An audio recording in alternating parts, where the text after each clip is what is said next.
Good evening and welcome to the 2015 Spring Split of the Greener Premier League. I'm Fish, and joining me today on the casting desk is none other than Flavors himself. And we are going to have 4 incredibly exciting matches for you guys tonight. But before we go into those 4 matches, let's take a look at the results from yesterday's games. So to kick off the GPL 2015 spring season, we had clean sweeps for both of the sets yesterday. It was Hanoi Full Lewis going up against SAJ. Saigon Jokers took that 2-0. Unfortunately for them, or unfortunately for Hanoi Full Lewis, second game had to be forfeited due to connection issues. And in the second set of the day, it was the Fat Rabbits going up against the Jakarta Juggernauts, taking the series 2-0. Another clean sweep as well. Alright, let's have a look at the tables that we have for the rest of the groups here. For Group A, none of the teams have played just yet. We have Gamex, War Gods, Bangkok Titans, Aces Fate, and War Gods PID Diamond. We have a look at the rest of the groups now. Mineski Globe in Group B, Saigon Fantastic 5, Anpat Ultimate, and Team Infinite. These will be the teams that will be playing later today. And in Group D, we do have the Kuala Lumpur Hunters, Insidious Gaming Legends, Zotac 269, and Bizarro K Thanks 5. So let's talk about the first match of today, which will be Mineski Globe going up against Saigon Fantastic 5. They will be playing 2 games in the first half of tonight's Greener Premier League, and later on we'll be having Ultimate going up against Team Infinite 2 times as well later on in the evening at about 8 o'clock Singapore time. That's right. So for those of you that are long-time viewers of the Greener Premier League or are just joining us, this is a rather new format we're working with. In the past, we used to have 4 teams playing in one evening. This time it's just 2 teams, 2 sets, and you know, personally, Fish, I prefer this format a little bit more because we get to see the teams adapt after one game. In the past, it was just, all right, you win, you lose. That's all we're seeing for you this evening. This time, we're really going to get to see, you know, how teams play against one another over at least a 2-set series. It is really interesting as well because now we get to see draws, wins, and losses coming out from these teams since they play 2 games back-to-back. And like you said, they have the chance to adapt to their opposition's strategy in between games. We now have the opportunity to see draws come out where both teams take a game off one another. So that's going to be really interesting when we get later on into the group stage of GPL Spring 2015. And I think it should definitely lead to a bit more strategic diversity among the teams. You know, it's a very different mindset to enter. Even just in the past, one game, you think, okay, we're going to bring one strategy. We'll do our best of it. If it flops, you know, you have a bit more time to go back to the drawing board, say, next week, perhaps, we'll come back with a new plan. This time it's, ooh, that didn't work for us. We better have a plan B, maybe even a plan C, if you know the other team is ready to even take down your plan A. So I think it's going to be very, very exciting. So we're going to head into the game very shortly. We have Mineski going up against Team Saigon Fantastic 5 here. And we are in picks and bans already. Mineski, they have 3 members remaining from their last two World Championships ago, where they represented Southeast Asia as the qualifying nation there, defeating the Singapore Sentinels in the Vietnamese qualifiers to head over to that World Championship finals. And they weren't able to pick up any games while they were there, but they had a great showing there. It's going to be interesting to see them playing in different roles. We have TG playing up in the top lane for them. Exno still on his support, but Yume this time going to be in the mid lane for Mineski. That's right, and on the other hand, Saigon Fantastic 5, I mean, we've seen them grow as one of the more veteran teams throughout the GPL. Really, I think last split we saw them really take off alongside the Saigon Jokers. Perhaps credit to the fact that they were bringing in a lot of, for example, you know, Korean coaching and that kind of infrastructure they were looking to provide. I mean, these Vietnamese teams are really starting to take off, and I think this will be a really good determining game, a good determining set between, you know, Mineski, who's had a lot of international experience, and the Vietnamese that are up and coming in this region to really establish dominance, perhaps in this region, especially with, again, the new format of this spring split. The Taiwanese Titans are no longer part of our legion, you could say, our league.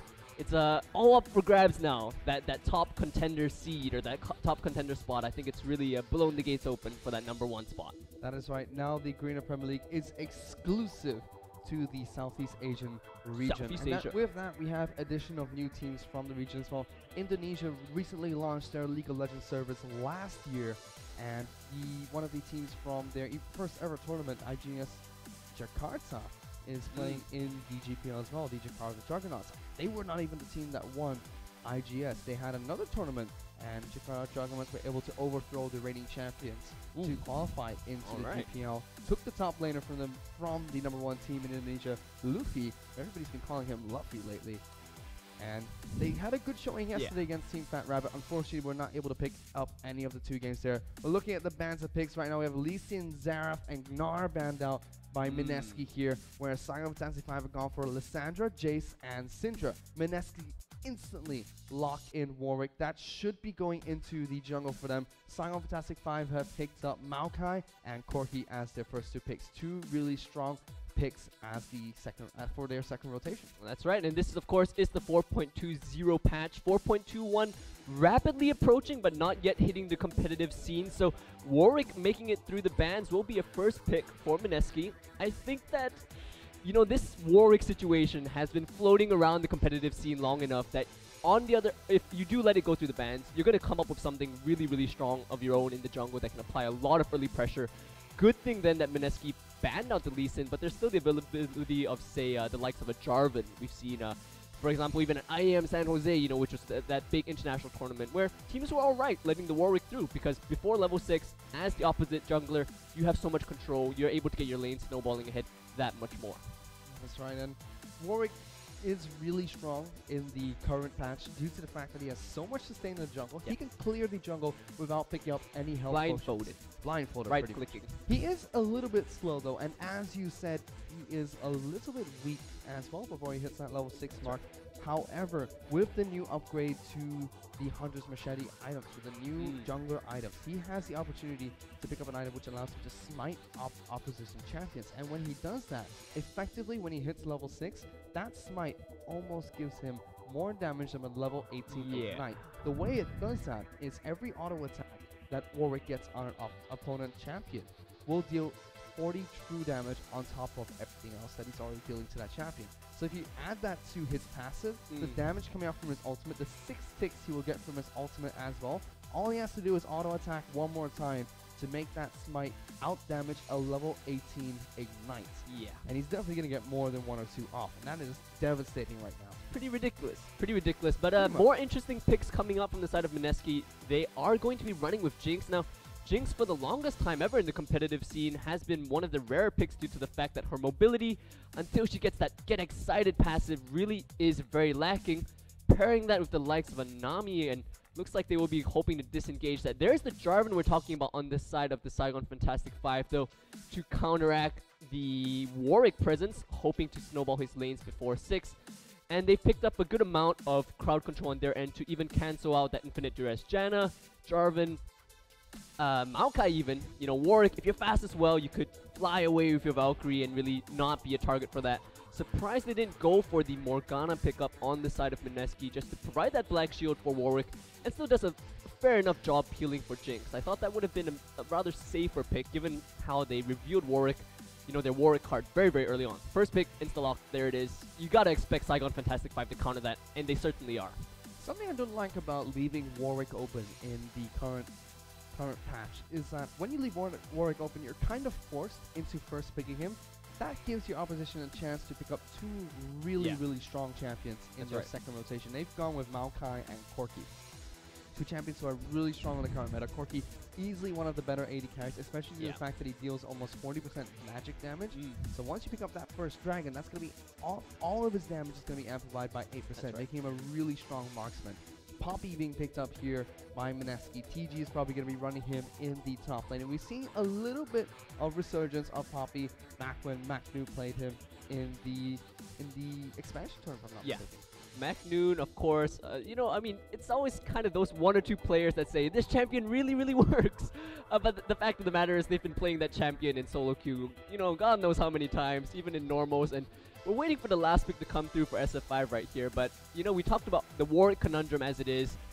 You know, frankly speaking, looking at the rest of their picks, I don't think Mineski really cares all too much about this pick ban phase and how it's going. They're going to get the free farm top with Poppy against Maokai, that's for sure. This TF all the way to the end, though, really seems to be that they're going to be trying to get that Jinx ahead with the picks from Warwick, with the setup from both Warwick and TF. And honestly, that might be a little bit of a risky composition to run if your Jinx just gets instantly exploded by the likes of a Zed. I do like that pickup coming up from Optimus. We know he likes to play those insta-give champions, those assassins, so we'll see how he performs on that. This is going to be really interesting as well. They've gone with the Twist of Fate pickup for Mineski. as one of the last two picks here, and he is a decent mid laner. He does very well in the early game, mid game, and he's super strong late game as well. However, Saigon Fantastic 5 left their last pick for Optimus. They left it open for him. He's gone with a Zed pickup, and Zed does tremendously well against Twisted Fate. Not only once he gets level 6 can he pressure Twisted Fate insanely hard, but he gives Twisted Fate little to no room to rotate around the map and get his ganks off. So we're going to see Yume using his ultimate more reactive in this game. I feel he won't be able to set up the ganks he wants to. He'll be mainly reacting to what Saigon Fantastic 5 try to do and try and help his team out in that way. Because if he tries to do anything else, it's either going to be his tower gets taken down, or Optimus is going to try and duel him one-on-one and take him down before he can even get those ultimate ganks off. That's right, and it really does seem that Mineski are banking on the fact that Saigon Fantastic 5 are not going to be able to take them down in the first opening acts of this game, you have to think. Maybe the first 12 minutes, I think, is what they're looking to survive with, because we're talking about Poppy, just wants to farm up and get going. Jinx needs time to get going as well. Whereas you talk about Corki, Maokai, you know, these champions, if you want to force fights with them early on, perhaps in the Dragon Pit, or just hard engage, you know, they've got Maokai, Jarvan. It might be Mineski being taken a task for picking a composition that needs a lot of time and space to grow right here, so we'll see how aggressive exactly Saigon Fantastic 5 plays. Again, talking about the storyline of growth for these Vietnamese teams, I think really in the last split we saw them sometimes for the worse, but a lot of times for the better, really. Be very, very aggressive when they had a lead, when they recognized that the opposition was running a composition that needed time to grow. I think we're going to see some of that this game as well. Something that I liked what Jat said about Poppy as well is that Poppy is a champion which only a Poppy player would understand why she's doing so well. So I have not seen TG play Poppy. In fact, this is the first time I've seen Mineski play the first game in the GPL. It's going to be interesting to see if TG can play Poppy, as Poppy's rather a niche pick. So unless you are a Poppy player, it's hard to know if Poppy is powerful or not. And I like Jat's response whenever people ask him if Poppy is really powerful right now, it's I hope not. Because if she is powerful, it is a nightmare. I do know, however, that when Poppy is locked in on the opposition's team, your AD carry just has an absolute nightmare. It's true. It really is just... It's one of those champions where when the ultimate gets on you, you're like, oh no, please, please. No! So one good thing about Saigon Fantastic 5's team, because of the diplomacy ultimate that Poppy has, it stops all damage and all crowd control coming from all other champions that are not targeted by her ultimate. Yeah. However, if she uses her ultimate, she still can get locked down in Jarvan's Cataclysm. That's true. She can be locked down by terrain, no problem. If she uses it on Maokai, Maokai can slow her down, root her as well, and stop her from advancing and taking out the carries. Using it on Optimus might be a little beneficial, but Optimus can still do a lot of damage to Poppy. That's right. Minus is the AD carry. So although ulting onto Minus will give her increased damage to her target, Minus will also deal a lot of damage to Poppy at the same time, and has that Valkyrie to close the gap. And Uzi has a ton of peel for his team.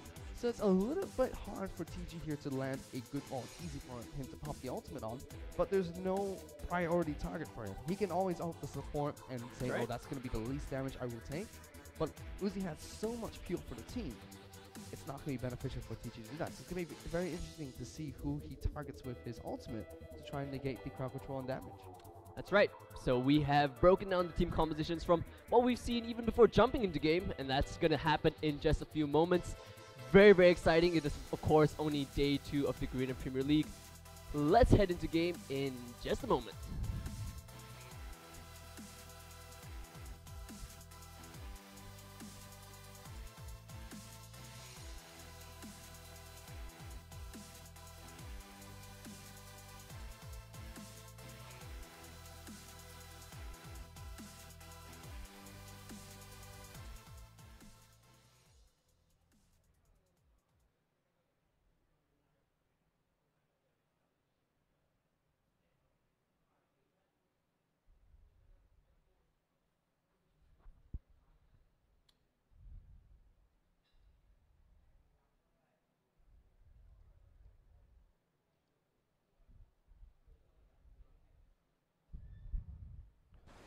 Alrighty, and we're into Summoners Rift for the first game of the night. Seems like one of the teams has started a pause, so we find out really shortly if that's going to be lengthy or not. Waiting for the admins to give us a heads up here.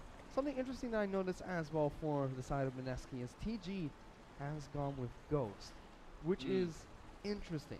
Poppy already has a huge speed boost with her W, and she's gone for more speed boost, which is good for closing distance over long periods, long team fights. And because Poppy can negate damage from 4 other champions, it makes sense because she doesn't have to get close to her target instantly. She can take a little bit of hits, run, get close to the target, and that Ghost will help her over time deal more damage, not the instant burst that she needs. However, she's going up against a Jarvan. So it's going to be very hard for her to escape the Cataclysm Pit unless she manages to land her E on a close by champion outside of the Cataclysm Pit. This is going to be very interesting for TG here. That's right, and I think that it might just be a strategy for Jinky as well as the rest of SF5 to focus that Poppy, because if you take a look at it, you know, Warwick, once he jumps on you, once TF throws his card at you, you have this window after those spells are cast to really work around the team fight that develops. But for Poppy running at you with that very long ultimate, it's a huge duration that you really have to work around, and if they manage to control that Poppy before the team fight phase breaks out, that might be a viable strategy. And of course, we're talking again about this Warwick versus Jarvan jungle matchup. So really, Jinky as well as the rest of SF5 have all the room they need to make aggressive plays in the lane, have all the room they need to make a snowball happen in these lanes, because they know that that Warwick is pretty much going to be in his jungle until level 6. And they get a little bit of damage down on top, so he puts that Trinket Ward in the middle.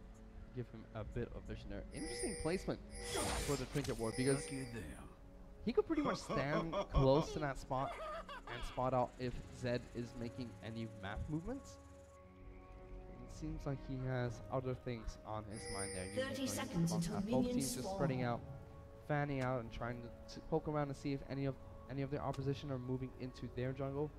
But it looks like both teams are going to play it safe. I want to see where Warwick starts here. Warwick, I feel that Warwick doesn't really need a strong leaf, just because of the fact that he doesn't need to sustain himself. I'm really surprised that Kulit has gone for 2 health potions, because Warwick can sustain through an entire route of the jungle without heading back to base. That's right. And without losing health at all, even without those 2 health pots. So it's interesting that he's still gone for it. Might just be a precaution in case he runs into the enemy jungler early on in the game. But more importantly, Krunks for the blue side is close to the bottom lane. So we could potentially see Jinx and Nami try and take that to get a level 2 advantage very early in the bottom lane. And if you give all the experience to one of the champions, either Corki or Janna, they will instantly hit level 2. That's giving them right. a huge advantage. And Krunks have not gotten the buff yet, whereby they stun champions using their own ability. So it's still possible for them to do this. It's going to be interesting to see if bottom lane go to help leash for Warwick, or if they're going to take those double golems on themselves. Yeah, and that's definitely something that you see in higher level elo games, solo queue, when you have a Warwick, if it gets through the ban somehow, the jungler will almost always say, alright, just start the Krugs on your own, you know, or whichever camp you're talking about for the side respective to blue or red, and I can start on my own. I don't need a leash, and that's Warwick's strength right there, and I think definitely that's what we should see. Of course, there's a bit more time before the camps do spawn. They might just go for the safer route and group up to prevent any kind of invade. Of course, in the 4.20 changes, there was, of course, the First Blood change as well. So the First Blood gold went all the way back up to 400 gold, and that is, of course, a huge bounty. I mean, when you do see aggressive invades come in, I know it's always such a boon if you do manage to get that 400 bounty onto your jungler, because they just immediately back, pick up the jungle item, and then just go on a rampage from there. But it doesn't look like we're going to be seeing anything sneaky like that at all. Although it will be Warwick starting off by the Gromp. And we might see that level 2 rush from the Krugs coming out from Mineski. Mineski's still fanned out here. Like you said, it's going to be Warwick starting on Gomp here. I haven't really seen where Jarvan wants to run. He's making his way over to the bottom side of his jungle. So should either be starting on Gomp himself or on blue buff. And we are going to see a lane swap coming between these 2 teams. Corki is poised to try and pick up Krugs for himself. I believe Janna should be able to help him out with that. Janna has the shield early on in the game. That will help him out a lot with Leash, or even go for the Tornado. Jinky and Uzi start on Gomp. So there will be a lane swap. Both bottom laners taking the Krugs respectively. And this is going to be interesting to see who fares better. Poppy up in a 2-on-1 lane is going to be devastating. Poppy has a nice advantage at level 1 and 2, whereby she has a ton of damage and resistances as soon as she pops her W. That's right. But in a 2-on-1 lane, Poppy basically has to sit under tower and farm. Because if you look at this, Uzi and Minus going to get a ton of damage here onto TG. Level 2 here, taking TG down to half health. Alright, nicely done by TG to avoid that tornado though. That just turned out a lot worse. And interestingly enough, both teams opting for that lane swap without the aid of very deep vision. So just kind of already pre-planned in their minds before the game or any kind of conditions the game presented itself, just saying, alright, we want to swap. So it doesn't look like we'll get too much action going on just yet in the mid lane. Optimus versus Yum already taking down Optimus by a fair bit. Huge difference here as well is that Maokai stuck with Jarvan until he cleared one side of his jungle. That helped Jarvan clear a lot faster. As you can see, he's already working on his red buff. Warwick, on the other hand, just started on his Raptor cap. It takes some time. As easy to get pushed into the tower, so you'll begin some experience for yourself when you look at the vigilance. Yume is bullying Optimus quite heavily, and that will only start to swap once Optimus hits level 6. Then Yume will have to stand back and respect the burst damage that Optimus can bring to the table. Good pressure by both EXO as well as Noel to deny as much of that CS from Zeze 1 under his tower. Still very low CS scores for both of these top laners, but as you mentioned, I do think that Maokai will fare slightly better as his saplings to farm just that bit much more safer. And even Jinky called down to provide just a bit of assistance now. Oh, Optimus here on a very early roam. Cool, it knows he's in the area though, having the Raptor sense spotting out that ward placed by Optimus. It seems like Optimus wanted to go for an early 2-on-2 roam down at the bottom lane.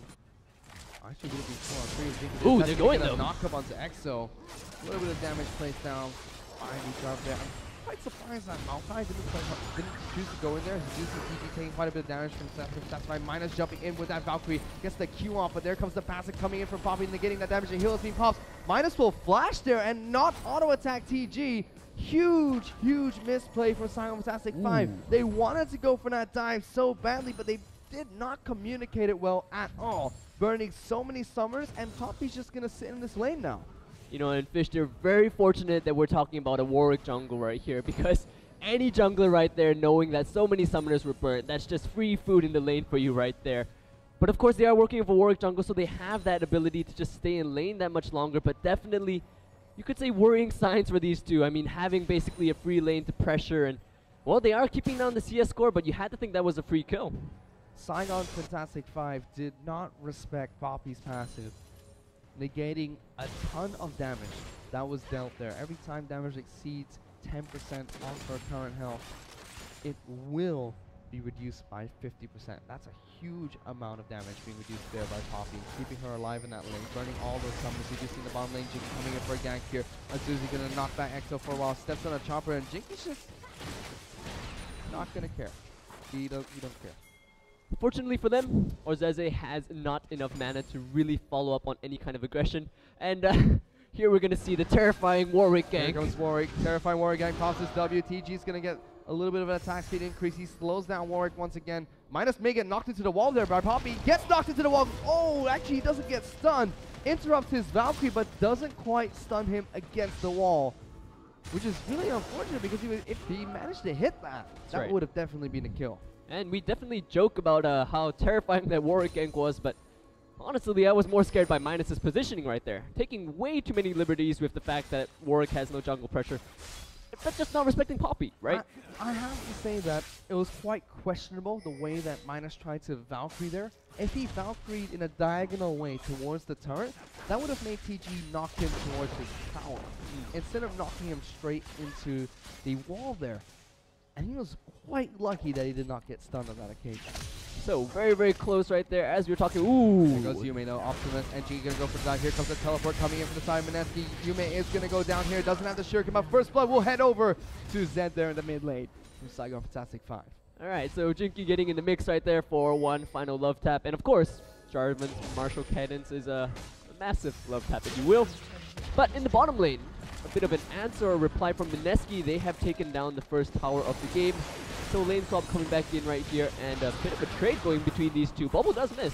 Exo here taking a lot of damage. Minus has gone back to base and bot. Valkyrie's over, steps on the chopper on the way, gets the heal coming out from Exo. Exo is using splash. Minus just need a few more auto attacks, but here comes Warwick. They do slow down the Minus there on Corki. He has no Valkyrie to get away. The tornado misses. There comes the sniper. Warwick gets the first kill for Mineski. Yuzi now trying to run away.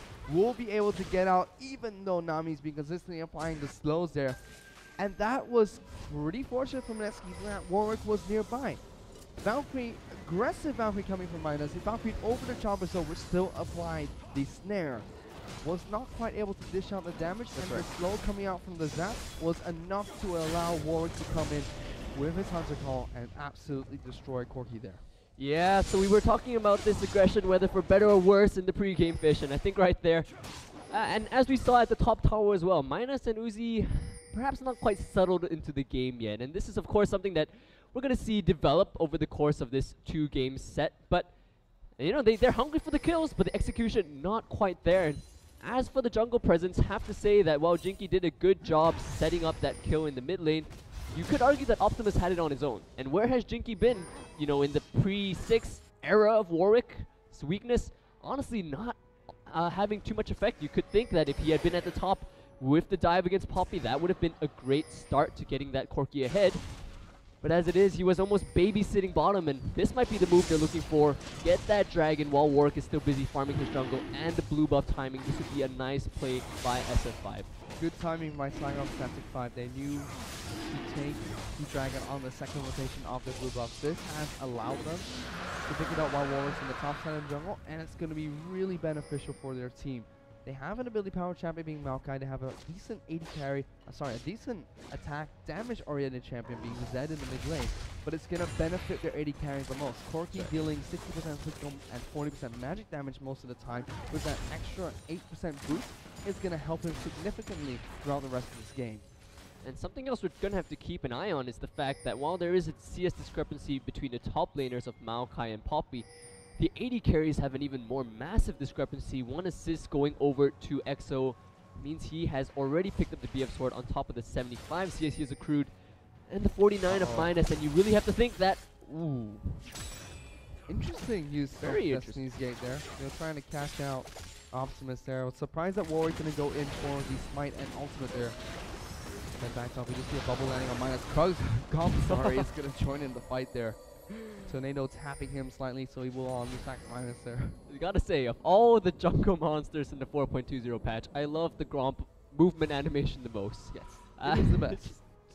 It's great. It's just absolutely great to see it hopping around, and you know, those attacks do hurt, especially early on. So that's definitely not a trade that Minus was looking to take, especially being down in CS, and that might be a big problem because we're looking as well as the fact that Corki really wants to dominate that mid game, and Jinx, we talked about how Mineski would need a bit more time to get Jinx going, to get Poppy going.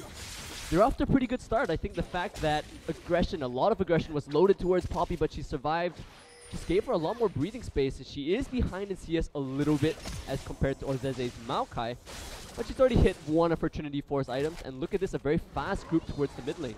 Mineski here, trying to push down the mid lane. Corki is still in the bottom lane, both top laners up top, so it's 4-on-3 for them in the mid lane, but they should be able to hold this one quite nicely. Actually, no, this should be a good push coming in from Mineski here. It's a good timing from Mineski as well, given how buff coming in from Warwick is going to help him out so much. Now Jinky's going to come back in. But yeah, like you said, really good timing from Mineski. Go for this push. Yeah, they knew, of course, that Corki would be wanting to farm that bottom lane and just freeze it up, so he wouldn't be in the mid to contribute to any kind of wave clear. So it's really minimal coming out mostly from the Dragonlance as well as Shuriken of Zed. Look at that, Noel so confident in positioning, might have to pay for that though.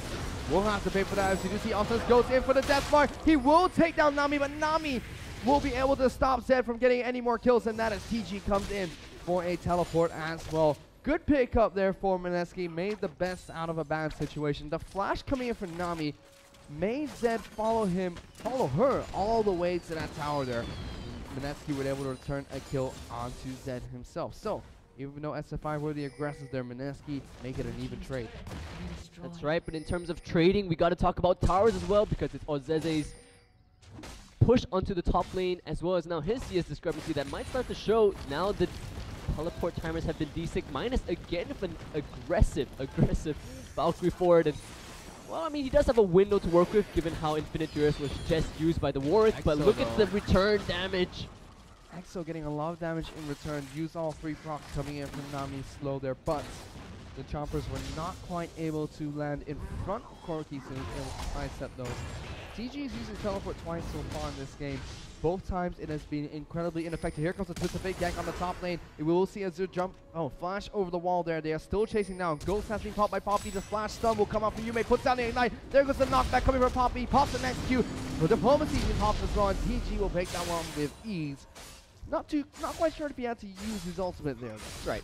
Just for lights and color, if you will. TG very happy that you could consider himself back in the game after that. He was starting to face quite an big CS discrepancy. I wouldn't say it's incredible, but oh man, look at the response right here. Yume will get locked down by 3 champions there. The knock up from Jarvan, the tornado coming out from Yuzi, and Minus to finish it off with a huge damage he's going to be dishing out as Corki there, returning a kill in the mid lane. 3-3, 18,200 gold to both teams right now. That's right, and that is some nice aggression coming out from SF5 right now, or I could say safer, because, ooh, Noel right here. The irony of the catch onto Maokai was that SF5 actually had deep vision on the top side, so when they saw that whole bunch of action happening, lots of ultimates and flashes being burnt, especially on Yume's TF, a perfect move for SF5 to really collapse on the mid lane and punish TF for his lack of mobility.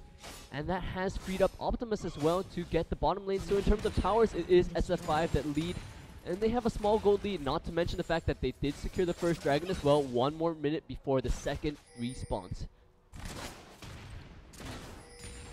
Sen now picking up his Brutalizer, trying to finish his Blade of the Ruin King. As soon as he picks that one up in a pair of good old brown shoes, he should be clear to split push the bottom lane or the top lane if he chooses to do so. Not many champions can duel him out in a one-on-one situation just yet. TG still farming up in the top lane. Teleport is down.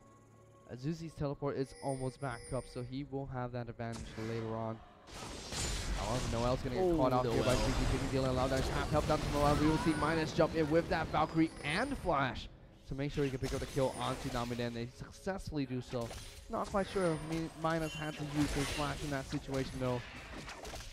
Yeah. No objectives for them to take just yet. Dragon will be up in the next 10 seconds, so I do believe Saigon 5 will move from that middle lane towards the Dragon Pit, pick that one up as soon as possible. They've already taken down the speed boost in the river to give them that. Optimus though is going to jump on the TG, puts the death bar onto Warwick. Warwick's going to pop the Infinite Duress straight away. And Optimus is going to jump back out. Here comes the teleport from the tree himself, trying to zone out 3 players. There goes that Cataclysm onto EXO and Yume. Quite is stuck between terrain as well. A lot of damage coming down from Saigon 5. Mineski are getting destroyed in this fight. Minus will Valkyrie over, gets 1 kill, misses his ultimate there to pick up the next kill onto EXO, and Saigon 5 leave that fight with 3 kills to none.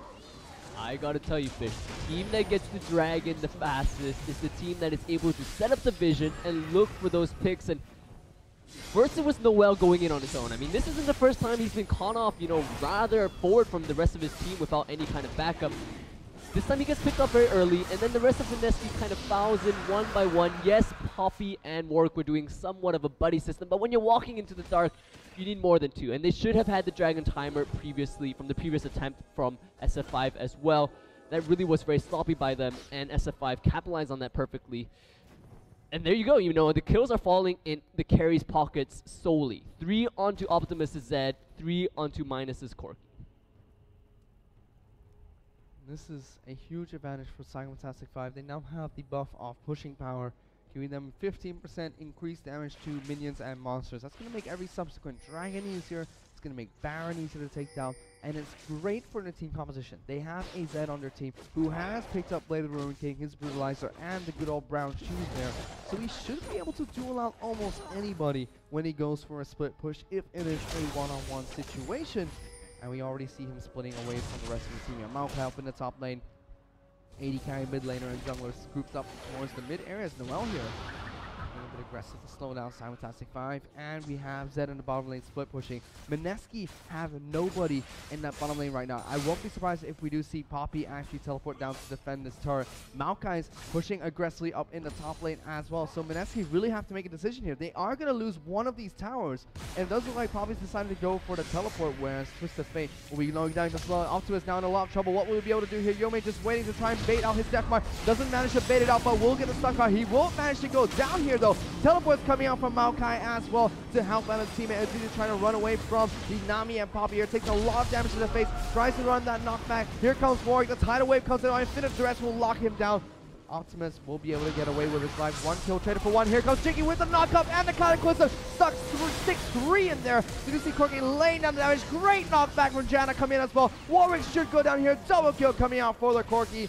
Jinx and Poppy are left speechless there. Simultastic 5 make a great play. Mineski trying to turn that one around, trying to defend their bot lane turret. However, SF5 react fantastically and turn around. 3-for-2 trade in favor of SF5. Mineski's just being left in the dust of SF5's more aggressive moves. I mean, definitely we can say that SF5 were a bit aggressive or very aggressive with their very forward pushes. You can see they don't have the vision required to really make such pushes, but they recognize that after the dragon was taken, they have the ability to clear waves so quickly, to push so quickly. And the fact is, they were both pushing very quickly with Zed and Maokai. They were clearing effectively as well with that dragon 15% buff with Corky, and they really had that planned out with Zed pushing. Once the teleport and TF came in, they just had Maokai in there. Very, very nicely played by Optimus, waiting for the gold card duration as long as possible. Tried to juke it out. In the end, it didn't really matter because we're talking about a 4-1-3 Zed here and the 5-1-1 Corky that came in with the collapse. SF5 can bully their way around the map, and this is what we were talking about. Mineski just needed more time to really grow their composition, and you have to wonder if, you know, that feeble attempt to contest that second dragon without any vision has dug them into too deep a hole to really climb out of. It was a great decision from Mineski though, because they knew they couldn't defend both towers. So they defended the bottom lane tower, which would have been taken out faster by Optimus with the Twisted Fate and Poppy teleport. So that forced the teleport coming out from Simultastic 5 as well to defend their ally. It was a great move from Mineski when they were in a sticky situation to pick between two towers. However, Simultastic 5 reacted fantastically as well. Used the teleport instantly coming in from Maokai to protect Zed in the bottom lane. The rest of SF5 rotated from defending the mid lane inner turret down to the bottom lane to help out Optimus and the newly teleported Maokai there. SF5 will pick up a turret in the mid lane as well. They have about 3,000 gold and in their advantage, and they are 2 dragons up at the moment. That's right. And you know, I was questioning as well, or wondering if it wouldn't, or if it might have been a smarter decision to just push down onto the mid-tier 1 rather than collapse onto bottom, because they weren't able to take any objectives. Even after that successful collapse, just hungry for kills is this Saigon Fantastic 5 squad. But as it is, they just took down the tier 1 as well, so you can see all the tier 1s down now on the side of Mineski. SF5 will be pushing deeper into enemy territory. They need the wards to do so though, and they have to stick together as a group. We're still talking about the likes of a Warwick, a TF, and even Poppy, that if they lock down one target, they can absolutely explode them. Maokai as well, completing the Rod of Ages and half of a Glacial Shroud, or rather the Glacial Shroud now, half of a defensive item. Not yet quite as tanky as you would like him to be. But it seems that as of now, the strategy will be SF5 with a split push of Zed in the bottom lane and 4 members strong in the mid, and I think that's quite the right decision. Zed still incredibly strong at the moment, has finished his Mercury Threads, picked up a pickaxe as well, so that's going to help him out in terms of physical damage. Still, I don't think anybody will be able to duel him out in a 1-on-1 situation. Poppy has a chance once she picks up 1 or 2 more items. Warwick possibly can if he has a little bit more damage. He just needs one other member, or maybe even Super Mega Death Rocket coming out from Jinx to help him out with the damage across the map. Other than that, it's really hard for Mineski to deal with this split push at the moment. Whenever the teleports are up, you can guarantee both Maokai and Azuzi and Optimus will be split pushing in the top and bottom lanes. And that's going to make it really difficult for SF5 because Corky has that super... it's going to make it really difficult for Mineski, Corki has his Valkyrie to disengage. That's right. Janna's Tornado, her ultimate, the Monsoon as well. Then you have Jarvan. The Flying Lance combo, you do see Yume gets jumped on by Optimus there, pops up later, King to slow him down, Ignite's ticking as well, the Shuriken's over his head, will he get popped? No, he doesn't get popped there. And Optimus will escape as well, not quite able to take down Yume in a one-on-one situation. Good flash coming out from Twisted Fate to escape from the death mark. Nevertheless, very timely aggression. Well, oh, Noel! Taking a ton of damage. Here comes that tree, trying to knock them back. Knocks 3 of them back. Poppy's going back into the fray. Locks down Jinky there. Jinky will pop the Cataclysm and jump away. There's the Cataclysm stopping Poppy from advancing. But Yuzi now in a sticky situation. Double kill coming out for Mineski there. Great turnaround for them, and they should be able to pick up the first dragon for themselves. Just an awkward series of events right there. We were talking about how SF5 needed the vision before venturing into the enemy territory, and we saw Noel drop so low, but it was the fear of, you know, really a bait, because he was wondering, why is Noel just standing there? Or it could have jumped at him from the side that was unwarded, the Fog of War. He valked away, erring on the side of caution, but a bit of miscommunication because Arzeze didn't jump in after the Valkyrie happened. And I was just about to congratulate SF5 on their timely aggression by Optimus to get Yume out of the dragon fight. They would have ended easy 5v4. But they chose to, again, for worse this time, go very aggressive, and it did not work out for them. And this time, double kill picked up by EXO, who himself hasn't been playing terribly at all. I mean, he has not dropped to death, has been picking up assists and now kills. If Mineski can keep buying time and capitalize on these lacks or gaps in communication of SF5, it's starting to look a little bit more shaky. No death mark available for SF5 in that fight. And at the same time, like you said, I think it was a great play coming from TG2, because TG popped the ultimate onto Jinky, who only has a slight amount of damage, not as much damage as an Optimus, or not much damage as Minus can do right now, and was targeting Jinky at the same time. So not only did Poppy single out a champion who did little damage, but who used his crowd control, used the Flying Lance combo to enter that fight, so he had no more crowd control other than the Cataclysm. Good Cataclysm coming out from Jarvan to lock Poppy in the pit and not able to target anyone else. But Poppy was almost able to take Jinky down by getting the stun on him against terrain. A lot of damage down with the Q as well and the 24 procs. It's a good move coming from Mineski to be able to take out the targets one by one and capitalize on SF5 having no cooldown time. That's right. The life of Jarvan after that terrain buff to his ultimate. You lock yourself in there too, and the enemy can use terrain against you just as much as you can use it against them. So Mineski with a bit more confidence now, looks to be pushing down very quickly onto the tier 2. Here comes the engage though. Jinky getting locked down by Poppy once again, will get taken now. Turret taken by Jinx as well. TG is still diving into the turret. Yes, Maokai will get battled by 4 people. And in the background, Poppy was able to take down Corki. Optimus though still pushing in this bottom lane. He should be able to take down this inhibitor turret. Let's see what Mineski do to try and deal with this split push. He does have his Blade of the Ruined King, Last Whisper, and his Death Mark available. 3 people still pushing on the top and on the middle lane for Mineski. Yume's gonna try and deal with Optimus. There's a stun card. Death Mark instantly popped there. Uses that Sonia's Hourglass, but that's a little bit too soon, isn't it? Gonna deal a lot of damage to Yume there. Should be taken down. Ooh. One more attack. Optimus gets it. Goes straight back to working on this inhibitor turret and the inhibitor itself. Mineski, in the meantime, were able to take down the turret in the mid lane, but not the inhibitor. So Saigon Fantastic 5 will have an inhibitor advantage, but they did lose a team fight there. Nerves and nerves from both of these teams, you have to say. First off, it was SF5 just not, well, panicking, you could say, not quite collapsing onto the tier 2 when it was already taken down. Collapsing after the tower was already gone, definitely dropped a few kills. Importantly, over to EXO once again. That was yet another double kill he picked up. And then Yume on his side, first off the gold card against the Zed is going to ult to dodge it. And then the very, very early Zhonya's to basically dodge not even the impact damage coming from that ultimate. So, both of these teams rolling the dice a little bit. Thankfully for SF5, they'll be happy that they were able to just hold on to their inhibitor, but really, it was a big play from Optimus and slight mistakes on Yume's part that SF5 are ahead in terms of the inhibitor game.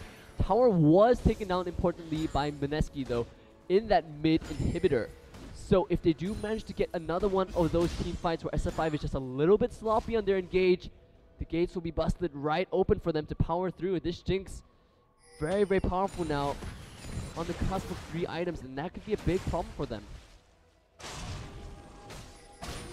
Saigon Fantastic 5 still have 3,000 gold or about 2,500 gold in an advantage right now. That should give them a little bit of breathing room, but this Poppy is just going to keep ramping up. You can see the Wits End picked up by Warwick. That's going to give him even more damage, magic damage to stack with his passive there. If he gets a full channeled Infinite Duress with the Smite now, that's going to be a lot of damage coming out from one Warwick. Optimus there. Looks like he wants to jump, so he gets locked down by GG. He drops the ultimate onto Optimus there. He's going to be locked in that Cataclysm though. There comes the sun coming in from Jarvan as well. Yume gets taken on incredible. Optimus there trying to get on Saigon Fantastic 5, having problems in this fight so far. All of Mineski's members are still up. Jinky has been taken out so far. The Twisted Fate ultimate has been popped. They have been able to take down Maokai, and Saigon Fantastic 5 trying to run away from this sticky situation. Mineski still chasing down the remaining members. Let's see if they're able to get anything else out of this, but Mineski just looks so much stronger in these team fights. And it has to do with the way in which Optimus is just kind of throwing himself forward as Zed. I think perhaps hoping to get Cool It to panic and activate his Infinite Duress on him, but we'll hold that thought because Minus gets popped by man. So close to getting taken down by Poppy there. Baron attempt has been stopped, but here comes the Sun card coming in for Yume. It's gonna be Optimus jumping over there because the ultimate coming from Yu seems strange that he didn't decide to use that in his fight. And the base for Mineski is getting destroyed right now by super minions, and they are stopping them from going home. Mineski have been stopped from going home by Saigon Fantastic 5. This might be a Baron for SF5.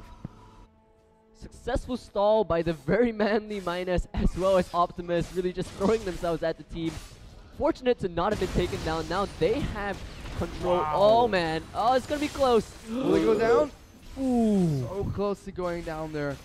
Mineski's base is in shambles right now. Saigon Fantastic 5, although they lost that fight, got a tower out of that and got the second Nexus tower incredibly low. If a few members of Mineski go down in a fight, that could be against SF5. They need to finish the Baron here to get the buff. They do manage to get the buff, but there is TG in the pit. They're going to get jumped on by Optimus. The ult goes down onto Uzi. Let's see who TG tries to target. The exhaust comes down from Uzi onto TG to stop him from taking out anyone it seems. Jinx goes down once again. Maokai in the middle of the fray. He will get taken down there, smashes into the wall. Will get taken down eventually though by the Mineski lineup, and they will look to go for a push of their own. Jinx only now joining that fight through the Superman Death Rocket into the Baron pit as they were taking Baron, but it just looks like SF5 cannot fight this late game Mineski squad. No, definitely not. And in fact, I think that's showing in the communication in how they approach these fights. This tower is getting battered once again. The minions though are stopping it. All right, Yume's back. Come back, minions. Yume's back. You'll be able to hold off the Mega Minions coming their way. Will it? Whoa. Will it? Oh, Mega man. Minion. Yeah, Mega Minions going for it. They go straight for the towers now. He's Will got he the do gold it? carded. He didn't gold card it. Ah, Mega Minion almost taking that one down. He knew. He was chill about it. You and me though, Fish. We were like, come on, man, gold card that minion. As it was, they picked up the big fish, the big minion, the big dragon, and that ties up the dragons at 2-2. Here comes Infinite Duress onto Optimus. He gets locked down by Chompers as well. Has that Guardian Angel to keep him alive, but Jinky will go down once again here. TG smashes him in the face. It will be Khalid though who picks up the kill. Twisted Fate will be teleporting towards that bot lane. Superman Deathrocker will miss Optimus there. SF5, even with Baron buff, cannot duel Mineski, and something Mineski have been doing nicely is that they are not afraid to go for Jinky. They're not afraid to take down the frontline member of Jarvan, who is not as tanky as Maokai right now and doesn't deal incredible amounts of damage like Optimus and Minus. They're not afraid to take him down, make it a 4-on-5, and capitalize on that advantage. That's right. And Jinky, of course, running with the Warrior enchantment on his jungle. Machete upgrade is, of course, as you mentioned, not quite as tanky as Ozeze's Maokai.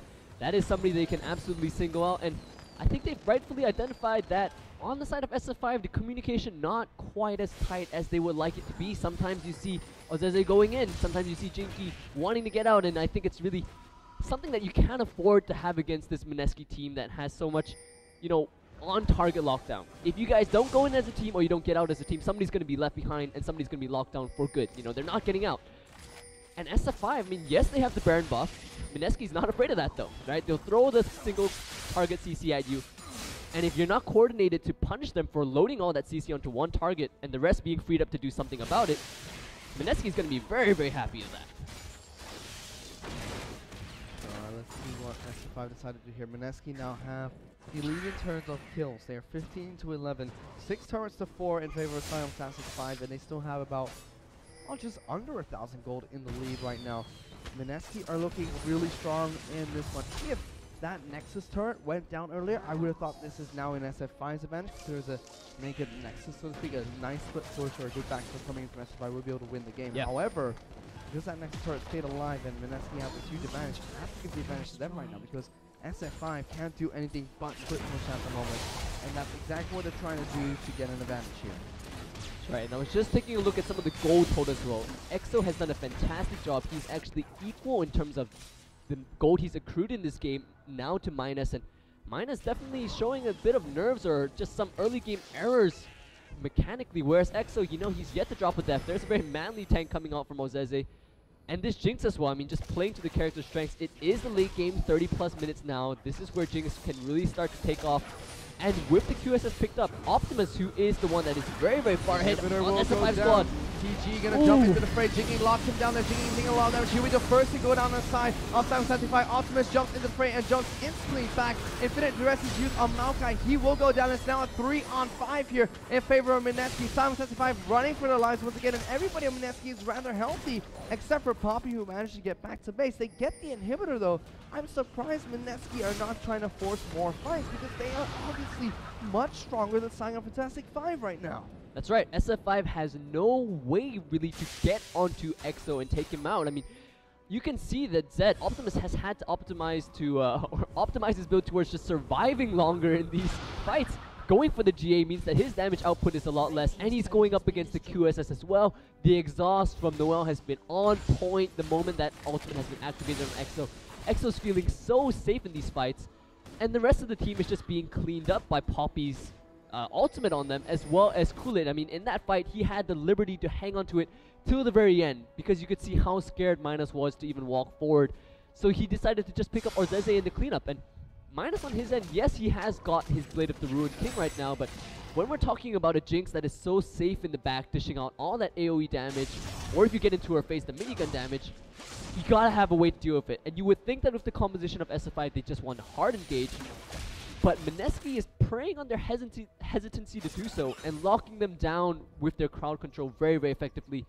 As you called it out, Fish, I think Mineski will be looking perhaps now to go on the offensive, seeing how SF5 just aren't really able to make this comp work for them. And Suzy and Jinky are 0-7 and 0-6 right now. Not a fantastic score for your frontliners to have this late in the game. They're going to be taking a battering coming in from Mineski's backline. Everybody on Mineski's team does an incredible amount of damage. Optimus will be able to pick up a turret in the top lane here. They're still trying to split push as much as possible. That's the only way they're going to have an advantage in any of these fights, by continuously split pushing and drawing one or two members from Mineski away from the team fight.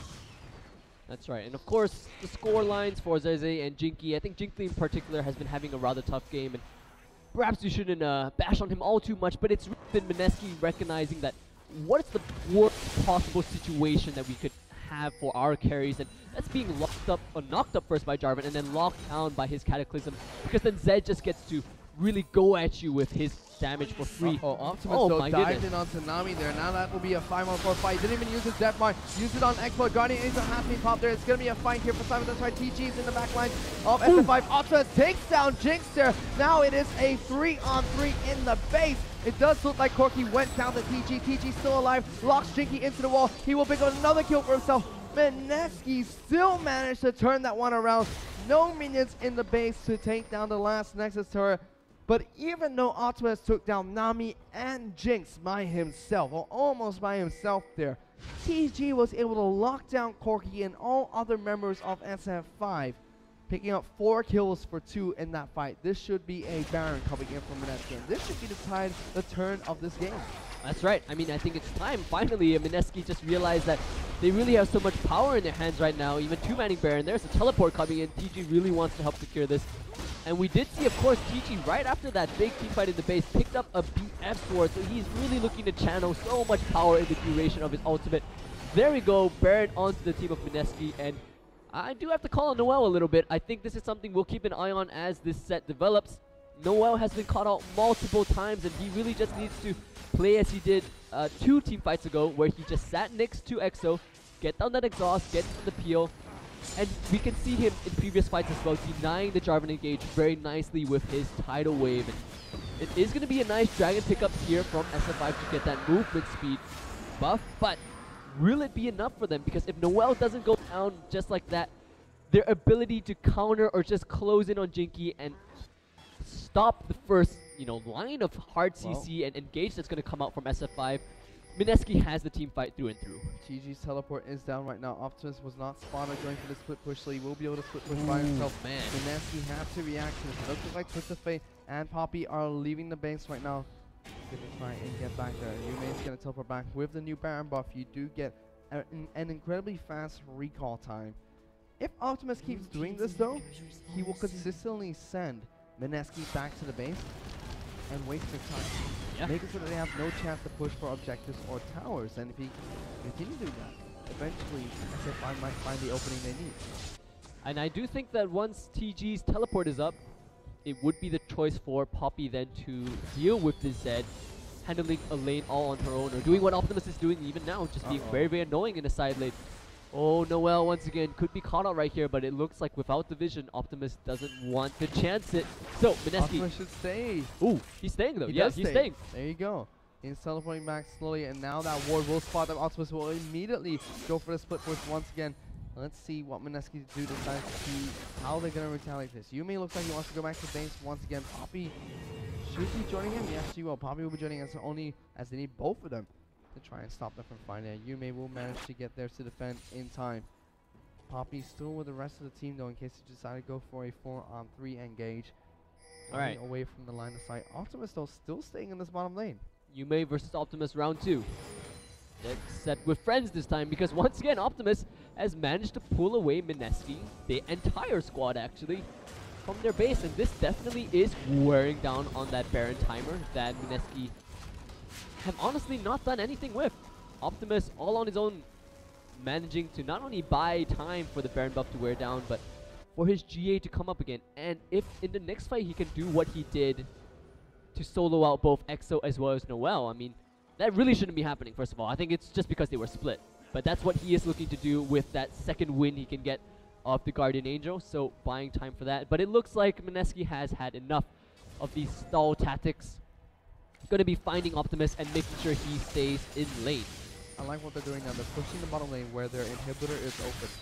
This cuts down the option for SF5 to go for the split push and allows Mineski to be stronger with this Baron buff that they currently have. They're going to be able to get a lot of damage on this inhibitor. May actually force a fight against Simultastic 5 here. Mineski could potentially do the same if they step a little bit too far outside of their own base. Right.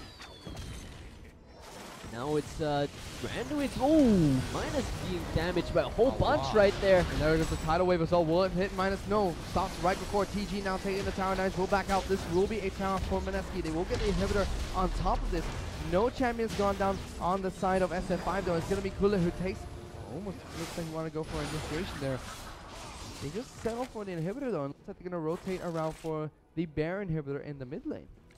Alright, so good discipline from Kulit as well as Mineski to not jump onto the big tree, and that's a rather big wolf we're looking at as well. The Elixir of Iron going to provide that much more movement speed for the team. They don't have that dragon buff, the third dragon buff with the movement speed, so I do like that pickup from Kulit. It will mean that as he front lines for his team, then the rest of them will be getting some movement speed to follow up. Ooh, a very aggressive TP right here. Looks like they really want to force this onto the open inhibitor. And that helps so much because now the top lane's not going to push this aggressively. So SF5 once again denied a split push opportunity. They will be able to take down another inhibitor here, and suddenly the tides have turned in favor of Mineski. They now have control of this game, and there's only one lane left for them to push. Nicely done by Mineski to find their way back to this game. Early on, it did look like SF5, despite a few mechanical mistakes and errors, were finding the picks. We were talking about how fed both Optimus and Minus were getting, but you know, you have to think perhaps Mineski just found a bit of breathing room when SF5 overstayed, overpushed, and here they are, you know, 40 minutes in, we're talking about Poppy that's looking to get an Infinity Edge, and a Jinx that is on 5 core items. Perhaps you could say even a full build just needs to upgrade that into the Mercurial Scimitar, and then you really have to wonder how is SF5 going to get onto that hyper carry with Mineski being so pinpoint. Again, targeting down Jinky, who has, yes, 10 assists to his name, but still 7 kills. He's just been focused. Every single team fight just denied access to the backline, and when that happens, Optimus and Minus find it very hard to move forward and contribute their own damage. Let's see how Saigon Fantastic 5 are going to adapt to this situation. I think the best thing they could do is pick up this next dragon. They have the timer for it. That'll be their 4th dragon buff. Stall out the game for another 5 minutes. Pick up the 5th dragon and then hope for a team fight then. Once you have the 5th dragon, it's almost impossible to lose a 5-on-5 team fight unless you get severely outplayed. The 150 extra true damage over 3 seconds is incredible. Yeah. That's why when they want to try and catch people out there. Cool it now, the front line for Mineski, pushing them back, not letting them advance any closer. Tornado will stop their advances there, but Mineski still. Uh-oh. Huh. Uh-oh. Will this be nope. Alright. So you may just want to push the pushing agenda that much more, saying, alright, come on folks, get to the top lane. That is the only inhibitor left on the side of SF5. Let's take that down while they're busy dealing with the other 2 lanes, which have super minions pouring into their base. Look at how quickly that goes down. Not even funny how strong this late game squad of Mineski is, talking about Jinx and Toppy. Minus still does a fair bit of damage, but it's not the same when you have rockets just continually streaming towards your face. Corki does depend a lot on his magic damage, which is cooldown based after all. Not that his auto attacks don't hurt, but not as much as the late game 6 items Jinx. Not too sure how long this tower will hold at all. This turret will be going down really shortly. Mineski looking for one final push there. Let's see how Saigon Fantastic 5 are going to defend this. There's already minions battering on the Nexus turret for Mineski right now, making it hard for SF5 to decide where they're going to defend. Corki is in the base trying to defend those 2 Nexus turrets. It's only going to be a matter of time before Mineski decides to go in for that final push. Now going to back off. Looks like they may want to go for the Baron buff first before ending things off. Alright. Not wanting to risk it. They know they have a chokehold over SF5 right now, knowing they'll be locked into their base, but SF5 has done a relatively decent job clearing out the minions in bottom and mid, meaning if they want to go into Baron now, they have to. It's a very small window before the minions stream back, but look at how quickly that's being taken down, already past half HP. And we're going to see jump onto Jinky. Jinky taking a ton of damage. He will get popped by Globe there. Mineski pick up 1 kill for themselves. The Janna ultimate comes out for the Saigon Fantastic 5. TG looks like he want to run it past the ultimate onto Uzi. Gets a knockback onto Minus into the wall. Will take him down. TG with a fantastic stun against the wall. Double kill coming in for EXO. He knocks the tree back into his team. Shut down onto Twisted Fate coming in for Saigon Fantastic 5. But that is not going to matter. Mineski will be able to push into the base here. TG even going back to base. Probably going to use this teleport there. No, it's going to be Optimus who picks up a revenge kill onto the Poppy there. Mineski have to be a little bit careful. Let's see if Optimus can pull off a miracle triple kill here. It looks like he wants to try and go into the backline. Has his Guardian Angel available. There's no Infinite Duress. Jumps on the EXO. EXO's trying to flash out. Gets 1 kill. Infinite Duress has been paused. Gullet now trying to work on the Nexus. Will he get taken down by Optimus there? Yes, he will. Optimus will be able to take him now. Now he's going to go for Noel. Double kill for the assassin there. And it's just a matter of time. This is ridiculous. A matter of time for the Master of Shadows decides to take down the fish herself. He deserves that sushi. He worked real hard for it. He worked real hard for that sushi indeed. Ace coming out for Optimus there. Picks up the 5th kill for the team. But it looks a little bit dire for Saigon Fantastic 5 now. I was ready to call that GGWP fish, but my goodness, Optimus.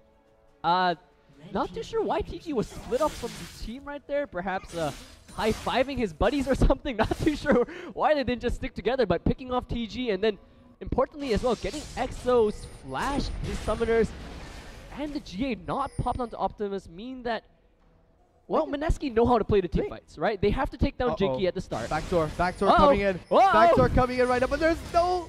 TG! There's no inhibitors! He has to kill an inhibitor. TG what? TG went for the backdoor, but there's nothing there to stop him. Now he's gonna get jumped on by Optimus. Optimus doesn't get stunned into the wall there. TG taking a lot of damage. There goes the pop of the Yoma's Ghost Blade to run away.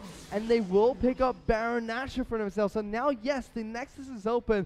but there's no teleport for that back door anymore, and Saigon Fantastic 5 may have an opportunity to push here because it does look like Maokai and Zed are trying to stop Twisted Fate and Poppy from heading back to base. This could be a good fight for SF5.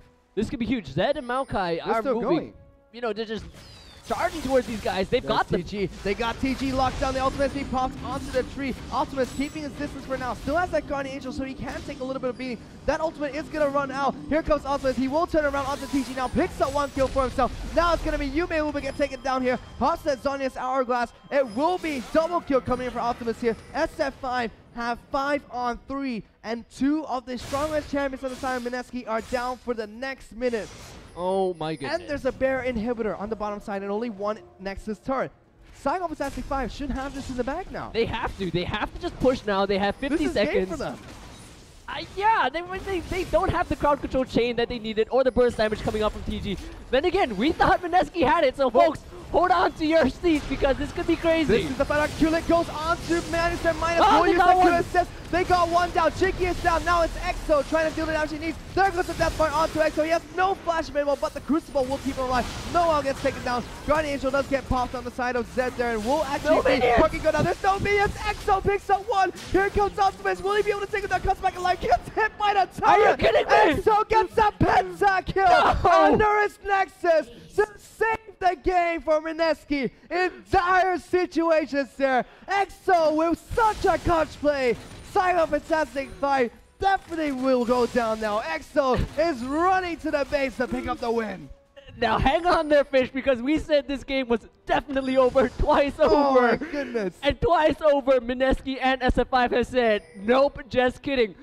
Let's take a look at the death primers now. 15 seconds on Jinky. He cannot afford the solo EXO though. EXO's just going straight in. Jinky has no Go for chance. it, buddy. He's going for it. EXO, he wants to end it. EXO got that penta kill there in a 3 on 5. He's going to finish that Nexus. Mineski will pick up game 1 of the second night of the Green Premier League.